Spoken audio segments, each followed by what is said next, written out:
بص يا سيدي، بتجيب الفراخ دي تحطها هنا الأول، ترجع تحط عليها البطاطس والبتنجان والرز، وبعد ده كله بترصهم رصة مظبوطة كده، وتروح جاي ساقيهم بالشوربة دي بس، وتروح كامرهم كلهم بقى تمام في حلة واحدة، وتغطيهم وتكبس الحلة وتهدي النار، وعيش وسيبنا عيش.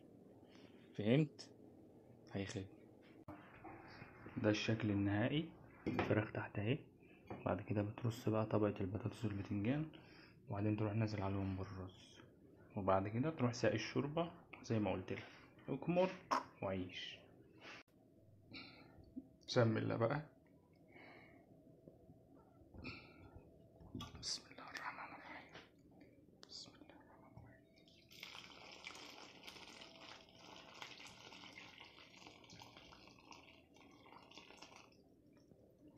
شايف؟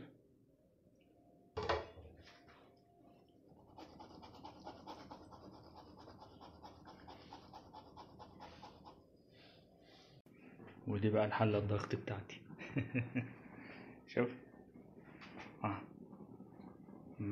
مكتومة كاتمة، مش عايز اقول لك اي خدمة.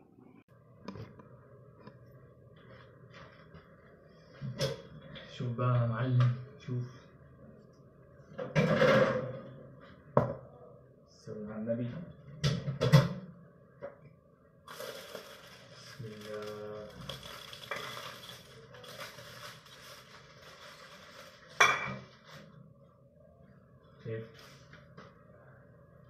شايف الكاميرا؟ شايف؟ شوف يا معلم.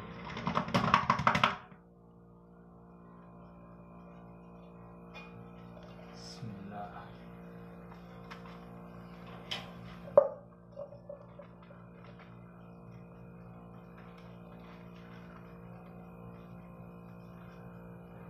شايف العظمة؟ بسم الله الرحمن الرحيم.